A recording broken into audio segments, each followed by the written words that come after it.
Welcome back! Today I took a trip to Sequoia and Yosemite National Parks. It was so nice to escape into nature, and a lot of the trees looked like toothpicks and just absolutely so breathtaking. Then I arrived at the first site, which was Morro Rock. It is a granite dome formation on the side of the mountain and it's in the middle of the park. Then I drove some more and traveled through the Three Rivers area. This is really cool because it's actually where the three forks of Coahuila River flow through the nearby town and this area. I then switched from Highway 198 to Highway 180 in order to head towards the entrance of the Sequoia National Park. And of course, the first place I had to go to, iconic, was the giant forest to see the General Sherman tree. This is the most famous tree in the entire park. It's also one of the largest ones. Of course, there's also the Grand Grove that I also visited and the Big Stump. All of these trees were massively impressive. Some were even taller than like a 6-foot person. And I was marveling in awe of how beautiful and how massive these trees were. You would have to have at least 20 people to go around the trunks of some of them, just holding hands, standing right next to each other. It was just the sheer size was impressive, to say the least. And I think it was even cooler that I got to see inside the trees. So this is a tree that has been here for a while and it had broken down, but it was nice to see how they've grown in this forest since generations. I almost felt like I was in the dinosaur ages.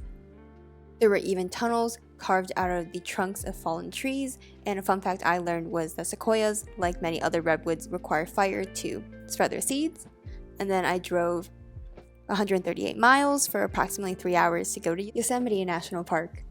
The first thing I saw was the all-encompassing view of Clouds Rest, El Capitan, and Half Dome.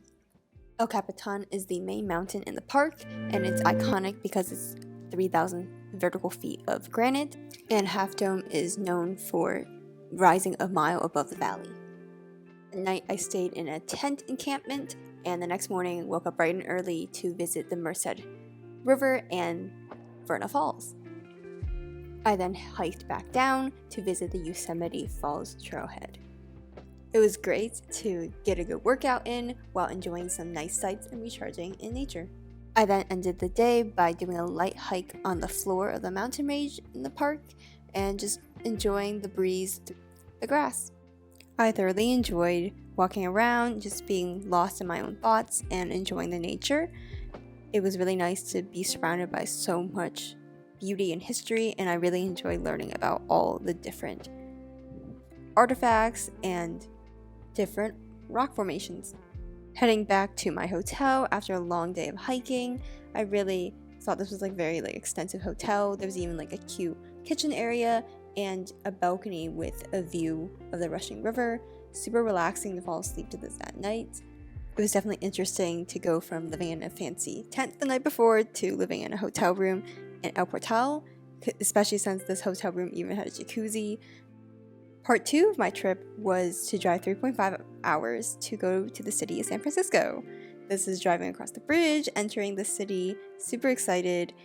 Sadly, it was a little bit gloomy this day, as well as the other days I was in San Francisco, but I made do. After a long drive, I finally made it to my hotel. I absolutely loved the architecture here. The elevators were so cool, and everything was just so beautiful in here. And my hotel room was even better.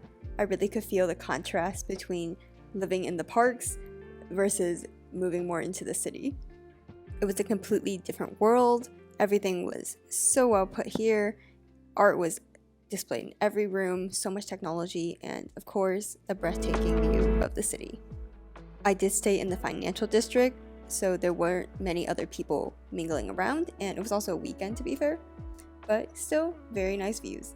That night, I grabbed some dinner in the San Francisco Chinatown, and the food was absolutely to die for. Delicious in all ways, and I can really see why people come here for the food now. The next morning, I woke up and walked around the city.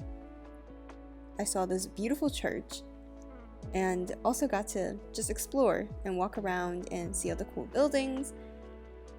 I then went by the coast to grab a quick dessert at the famous and iconic Ghirardelli chocolate shop.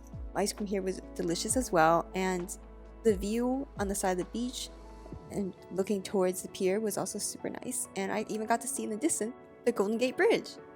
I then walked along the pier to explore Embarcadero Street, which has a lot of cool shops, and ended up at Pier 39, which is famous for its sea lion sightings. Unfortunately, I only saw one sea lion, probably because it was cold outside at this time, but the boats and the views were absolutely stunning, and it was such a beautiful, perfect sunny day.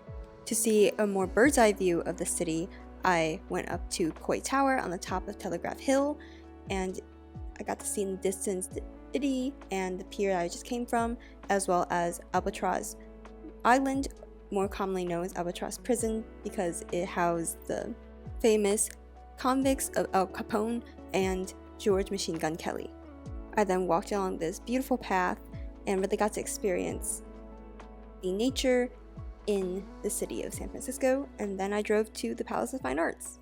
There was beautiful Greco-Roman architecture, and I almost felt like I was walking through Rome. The gardens were stunning as well, and the pond just gave it such a beautiful addition, and I understand now why so many people want to hold their weddings and big extravagant events here, as well as why there are so many paintings that come from just drawing this specific area. This venue has such monumental and historical significance because it was almost like a phoenix rising out of the ashes, since it was devastated by earthquakes and fires in the beginning of the 1900s, and its architect Bernard Maybeck was inspired by an engraving of a Roman ruin being reflected in a swimming pool, and I just think it's beautiful the way he captured it here, and it means so much to the residents because it was the site of the first Global World Fair and was celebration of the Panama Canal being completed.